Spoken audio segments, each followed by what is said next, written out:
بسم اللہ الرحمن الرحیم اعوذ باللہ من الشیطان اللعین الرجیم بسم اللہ الرحمن الرحیم وبہ نستعین انہ خیر الناصر ومعین رب اشرح لی صدری ویسر لی امری واحلل عقدۃ من لسانی یفقہوا قولی۔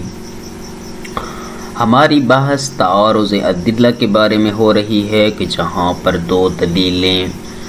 ایک دوسرے کے ساتھ متعارض ہو جاتی ہیں تو دلیلیں آپس میں ٹکرا جاتی ہیں اور دونوں کا حکم چونکہ مختلف ہوتا ہے۔ مثلا ایک دلیل کہتی ہے کہ فلاں کام حرام ہے، دوسری دلیل کہتی ہے کہ حرام نہیں ہے، یا مثلا ایک دلیل کہتی ہے کہ فلاں کام واجب ہے، دوسری کہتی ہے کہ فلاں کام حرام ہے۔ تو اس اعتبار سے جو ہے وہ دو دلیلوں کے درمیان تعارض اور ٹکراؤ پیدا ہوتا ہے۔ اب خود یہ جو تعارض اور ٹکراؤ ہے اس کی ہم نے دو قسمیں عرض کی تھیں کہ ایک تعارض مستقر ہوتا ہے اور جو دوسرا تعارض ہوتا ہے وہ غیر مستقر ہوتا ہے۔ تعارض مستقر ایسا تعارض ہوتا ہے کہ جو ایک مضبوط اور مستحکم قسم کا تعارض ہوتا ہے کہ جو کسی قاعدے، جو کسی قانون، جو کسی ضابطے کے ذریعے سے اس کو ختم نہیں کیا جا سکتا۔ پھر وہاں پر جو ہے علماء کچھ راستے بتاتے ہیں کہ مجتہد کے پاس جب دو دلیلیں آ جاتی ہیں اور ان میں تعارض مستقر ہوتا ہے تو وہاں پر پھر تحیر سے نکلنے کے لیے چند اور طریقے ہیں کہ جن کو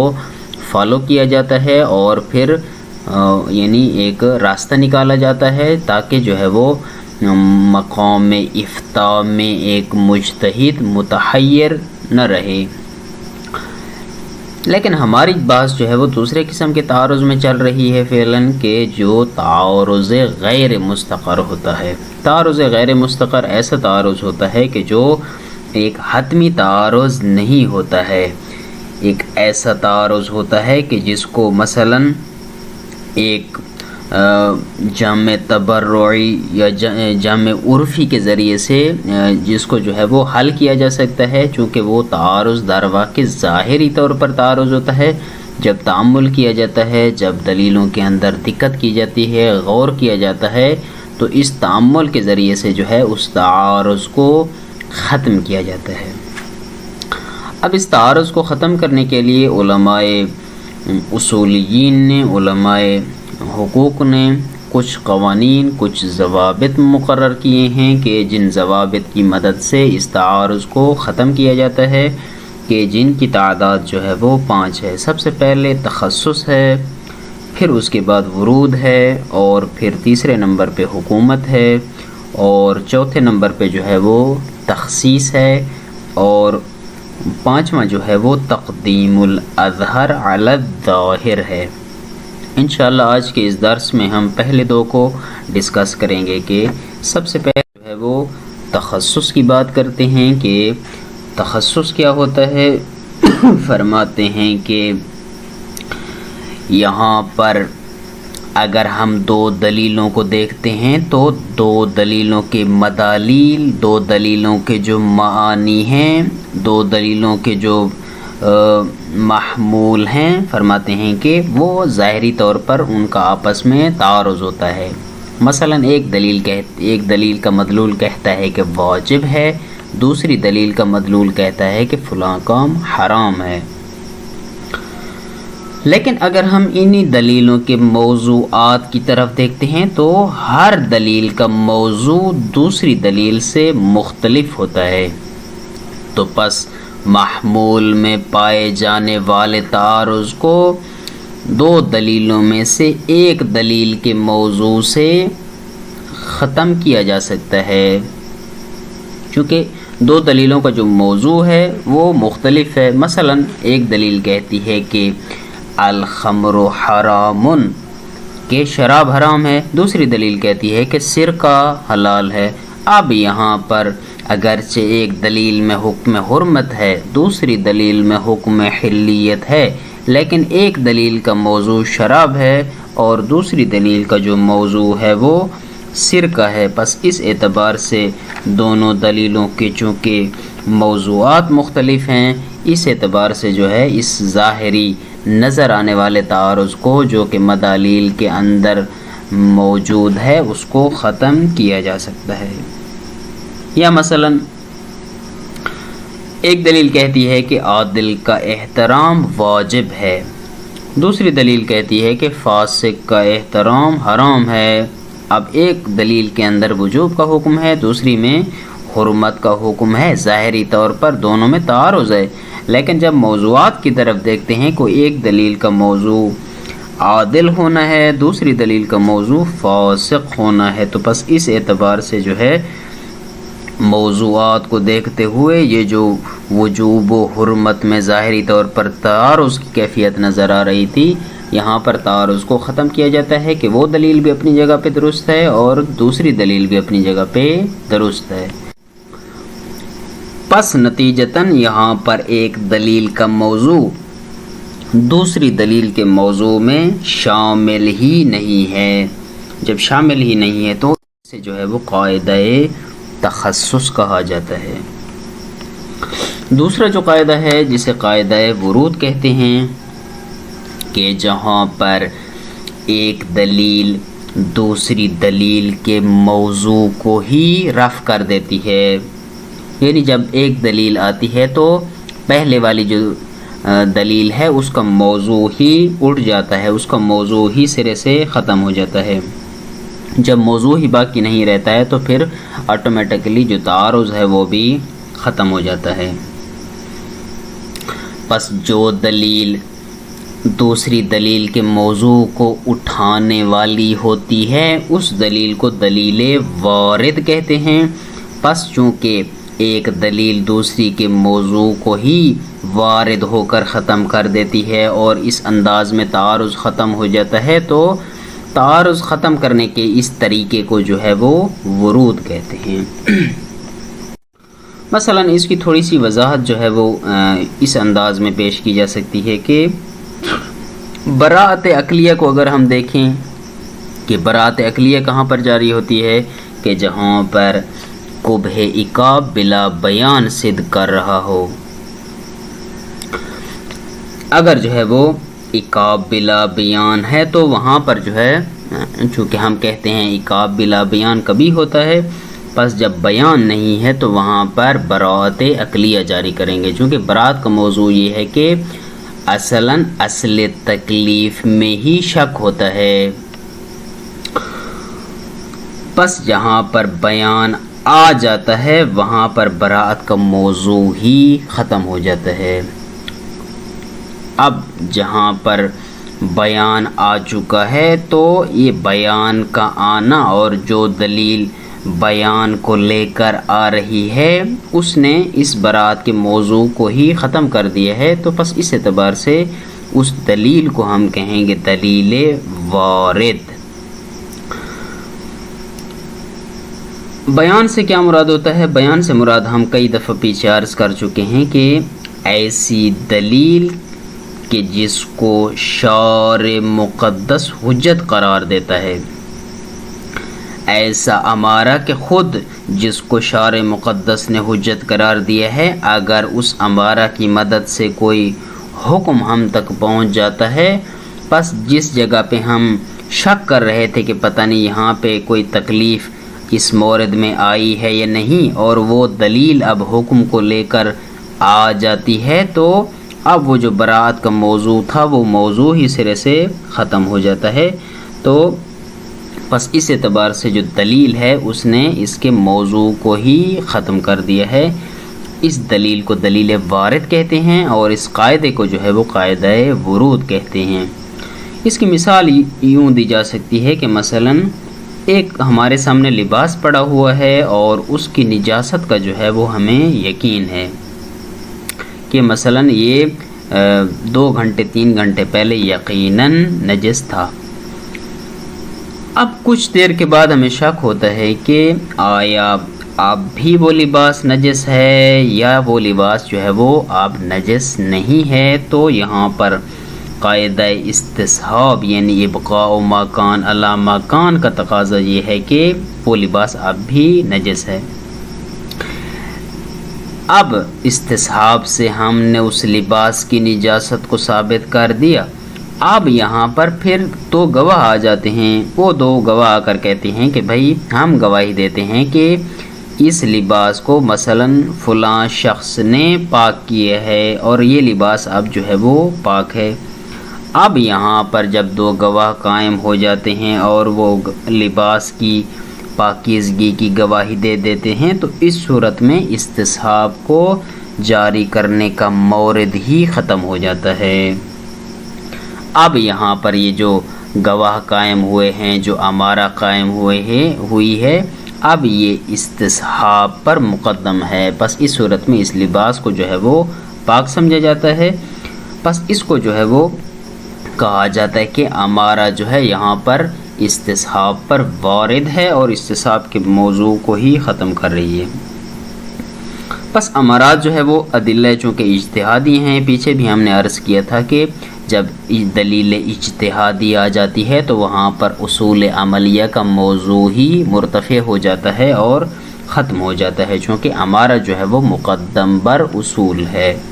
بس اس اعتبار سے قاعدہ ورود یہ ہوتا ہے کہ ایک دلیل آ کر دوسری دلیل کے موضوع کو ہی رفع کر دیتی ہے۔ جب موضوع ہی نہیں رہتا ہے تو آٹومیٹکلی حکم بھی نہیں رہتا، جب حکم نہیں رہتا ہے تو جو تضاد نظر آ رہا ہوتا ہے وہ تضاد ہی ختم ہو جاتا ہے۔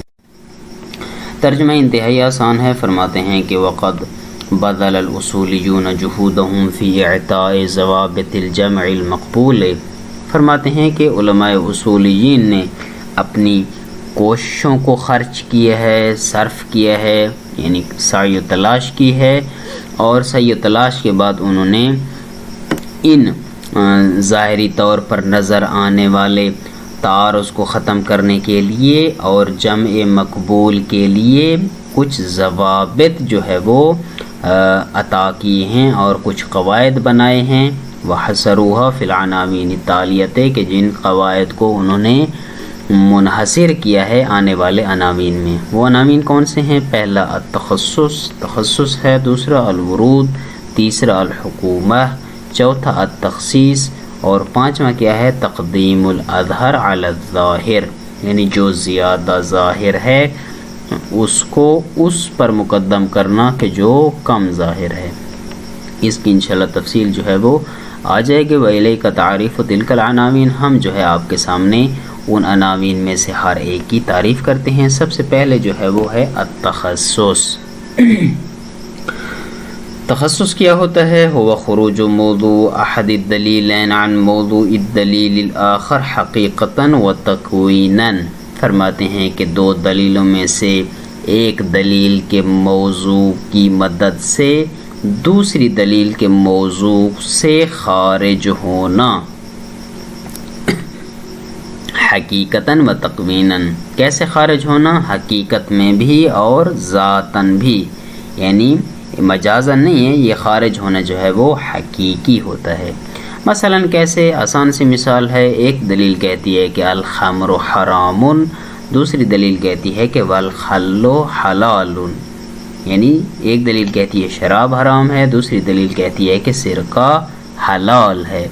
فالمحمولان وإن كانا متنافیین، بس یہاں پر جو دونوں دلیلوں کے محمول ہیں اگرچہ ایک دوسرے کے ساتھ منافات رکھتے ہیں، یعنی ایک دلیل کا محمول کہتا ہے کہ حرمت ہے اور دوسری دلیل کا محمول جو ہے وہ حلیت کو بتا رہا ہے، ولیکن التنافی بینہما بدوی، لیکن ان دونوں کے درمیان جو منافات نظر آ رہی ہے وہ ایک ظاہری طور پر ہے، ایک ابتدائی جو ہے وہ تنافی ہے کہ یزول بالنظر الی تغایر الموضوعین، کہ جہاں پر ہم دونوں موضوعات کے تغایر اور مغایرت کو اور مختلف ہونے کو دیکھتے ہیں تو یہ تنافی ختم ہو جاتی ہے، چونکہ ایک کا تعلق جو ہے وہ شراب سے ہے اور دوسرے کا تعلق جو ہے وہ سرقہ سے ہے، تو بس اس اعتبار سے حرام اور حلال میں جو تنافی نظر آ رہی ہے وہ ختم ہو جاتی ہے۔ الورود، ورود کیا ہے؟ هو رفع احد الدلیلین موضوع الدلیل الآخر حقیقتاً، کہ دو دلیلوں میں سے ایک دلیل کا موضوع رفع ہو جاتا ہے، ختم ہو جاتا ہے دوسری دلیل کے موضوع کی مدد سے، یا ایک دلیل کا موضوع دوسری دلیل کے موضوع کو ختم کر دیتا ہے حقیقت میں، لیکن بعنایت من الشارع، لیکن ایسا کرنے کا کس نے کہا ہے؟ یہ خود شارع نے اس کی اجازت دی ہے، بحیث لولاہا، جو کہ اگر اجازت اور ترخیص من جانب الشارع نہ ہوتی، شارع مقدس اس کی اجازت نہ دیتا، لما کان لہ ھذا الشان، تو اس صورت میں ایک دلیل کو یہ حق حاصل نہیں تھا کہ وہ دوسری دلیل کے موضوع کو ختم کر دے۔ کیسے؟ کتقدم الامارۃ علی الاصول العملیہ، مثلا امارہ کو اصول عملیہ پر مقدم کیا جاتا ہے، جہاں پر امارہ آ جاتی ہے وہاں پر اصول عملیہ اگر اس سے تعارض کر رہے تھے تو اصول عملیہ کا موضوع ہی ختم ہو جاتا ہے۔ اس کی وضاحت یہ ہے کہ ان لکل من الاصول العملیۃ موضوعا خاصا، جب ہم اصول عملیہ کو کہیں پر جاری کرتے ہیں تو ہر ایک کو جاری کرنے کا جو موضوع ہے وہ خاص ہے۔ مثلا موضوع البراءۃ العقلیۃ هو عدم البیان، مثلا براءۃ عقلیہ کا موضوع کیا ہے کہ براءۃ عقلیہ وہاں پر جاری ہوتی ہے جہاں پر بیان نہیں آتا۔ وہ موضوع الاشتغال هو احتمال العقاب، اب قاعدہ اشتغال اور قاعدہ احتیاط کو کہاں پہ جاری کیا جاتا ہے؟ جہاں پر عقاب کا احتمال موجود ہوتا ہے، کہ مثلا شاید میں اس حرام کو شاید یہ حرام ہو اور اس کو ارتکاب کر بیٹھوں تو عقاب ہوگا، اور شاید یہ واجب ہو اور اس کو چھوڑ بیٹھوں تو اب عقاب جو ہے وہ ہو سکتا ہے، تو یہاں پہ اصالۃ الاحتیاط کو جاری کیا جاتا ہے۔ وہ موضوع تخیر ہو عدم المرجح، تخیر کہاں پہ جاری ہوتی ہے؟ کہ جہاں پر دو دلیلوں میں تضاد نظر آ رہا ہو اور دونوں میں سے کسی ایک طرف کوئی مرجح بھی موجود نہ ہو۔ فَإِذَا قَامَ الدَّلِيلُ الْقَطْعِيُّ عَلَى حُجِّيَّةِ الْأَمَارَةِ ارتفع بذلك الموضوع الأصل، فرماتے ہیں کہ جب دلیل قطعی اس بات پر قائم ہو جاتی ہے کہ امارہ حجت ہے تو اس صورت میں پھر اصل کا جو موضوع ہے وہ ختم ہو جاتا ہے۔ فتکون الامارۃ بیانا لمورد الشک فی اصل البراءۃ، پس اگر اصل براءت کے باب میں جہاں پر براءت جاری کر رہے تھے اس لیے کہ ہمارے پاس بیان نہیں تھا، اگر امارہ آ جاتی ہے تو اس صورت میں امارہ بیان قرار پاتی ہے۔ اس کا مطلب یہ ہے کہ بیان موجود ہے، جب بیان موجود ہوتا ہے تو پھر وہاں پہ براءت کو جاری نہیں کیا جاتا۔ اسی طرح ورافعا لاحتمال العقاب فی اصالۃ الاشتغال، اگر کہیں پر آپ قید احتیاط کو جاری کرنا چاہ رہے ہیں چونکہ وہاں پر احتمال عقاب موجود ہے، تو اگر دلیل آ جاتی ہے، اگر امارہ قائم ہو جاتا ہے تو اس کا مطلب یہ ہے کہ احتمال اٹھ جاتا ہے، وہاں پر بات جو ہے وہ یقینی ہو جاتی ہے چونکہ اسی امارہ پر ہی عمل کیا جاتا ہے، تو اس صورت میں وہاں پر قاعدہ اشتغال کو جاری ہی نہیں کیا جا سکتا۔ اسی طرح وہ مرجح لأحد الطرفین علی الآخر فی اصالۃ التخیر، اصالۃ التخیر کے اندر کہ جہاں پر دو دلیلیں برابر ہوتی ہیں اور مرجح موجود نہیں ہوتا، اگر امارہ قائم ہو جاتی ہے تو یہ امارہ ہی مرجح قرار پاتی ہے دو دلیلوں میں سے کسی ایک دلیل کے لیے۔ اب اسی دلیل کے لیے جب مرجح ہے تو اسی کو لے لیا جاتا ہے، دوسری کو چھوڑ دیا جاتا ہے، بس یہاں پر اصالۃ التخیر کو جاری کرنے کا موضوع ہی رفع ہو جاتا ہے۔ کل ذالک بفضل جعل الشارع الحجیۃ للامارۃ، یہ سارے کا سارا جو ہے وہ جو فضل ہو رہا ہے یہ اس لیے ہے چونکہ خود شارع مقدس نے امارہ کو حجت بنایا ہے۔ وہذا هو المراد من قولنا لیکن بعنایت الشارع، پس جب ہم نے کہا ہے کہ وہ جو مقدم کیا جاتا ہے اس امارہ کو اصول پر اس لیے کہ خود شارع کی طرف سے یہ رخصت موجود ہے، تو عنایت شارع کا مطلب یہی ہے۔ اذ لولاها لکانت الامارۃ فی ارض الاصول، فرماتے ہیں کہ اگر خود شارع مقدس اس کو برتری نہ دیتا، اس امارہ کو جو ہے وہ اگر شارع مقدس جو ہے اس انداز میں حجت نہ بناتا تو امارہ کا اصول عملیہ کے مقابل میں آنا یہ برابر تھا، اس میں کوئی ترجیح اور برتری والی بات نہیں تھی اگر شارع اس کو برتری نہ دیتا۔ کیوں؟ لعدم افادتها العلم کالاصول، چونکہ امارہ بھی درواقع یقین اور علم کا فائدہ نہیں دیتا جس طرح اصول عملیہ یقین کا فائدہ نہیں دیتے۔ لیکن لما افیزت علیہ الحجیت من جانب الشارع، لیکن جب افاظہ کی گئی، قائم کی گئی، نافذ کی گئی اس امارہ پر شارع مقدس کی جانب سے حجیت کہ شارع نے خود اس کو حجت بنا دیا، صارت تحددہ کیان الاصول لکونہا بیانا من الشارع، تو اس صورت میں فرماتے ہیں کہ صارت یعنی یہ ہو گیا ہمارا تحددہ یعنی خطرہ، کس کے لیے؟ کیان الاصول یعنی خود جو اصول ہیں ان کے وجود کے لیے، کہاں پر؟ لکونہا بیانا من الشارع، چونکہ خود یہ شارع کی طرف سے بیان ہے، اس لیے جب یہ آ جاتا ہے تو پھر جو اصول عملیہ ہیں ان کا جو وجود ہے وہ خطرے میں پڑ جاتا ہے اور ختم ہو جاتا ہے۔ وَمُؤَمِّنًا لِلْعِقَابِ وَغَيْرَهُ، اور اسی طرح جو ہے یہ عذاب سے جو ہے وہ امان دلانے والی ہے۔ وَبِذَلِكَ يَظْهَرُ، پس سے ظاہر ہو گیا کہ ورود الامارۃ علی اصالۃ طہارت والحلیت، کہ امارہ جو ہے وہ اصالہ طہارت اور اصالہ حلیت پر وارد ہے، لأنہما مغایۃ بعدم العلم، چونکہ ان دونوں کو کیوں اس لیے ذکر کیا جاتا ہے چونکہ وہاں پر علم موجود نہیں ہوتا ہے۔ والمراد منہ هو الحجۃ الشرعیہ، پس اس سے مراد کیا ہے؟ یعنی یہ ہمارے پاس ایک حجت شرعی ہے جس کو ہم جاری کر رہے ہیں۔ فالامارۃ بما انہا حجت شرعیہ، پس جس طرح اصالہ طہارت اور حلیت حجت شرعیہ، اس طرح امارہ بھی حجت شرعیہ ہے جو دلالت کرتا ہے کہ اعلی حصول الغایت فی قولہ علیہ السلام، جو اس اصل کو جاری کرنے میں جو مقصد حاصل ہو جاتا ہے، کل شیء طاہر حتی تعلموا انہ قذر، یا اس قول یہ جو اصالہ ہے کہ کل شیء حلال حتی تعلم انہ حرام، جب ان دونوں اصلوں کو جاری کر کے جو نتیجہ اخذ کیا جاتا ہے آخر میں، اگر ہم جو ہے وہ امارہ کو جاری کرتے ہیں تو اس سے بھی وہی نتیجہ پہلے سے حاصل ہو جاتا ہے، تو پھر ان کو جاری کرنے کی کوئی ضرورت نہیں ہے۔ صلی اللہ علیہ سیدنا محمد وآلہ الطاہرین۔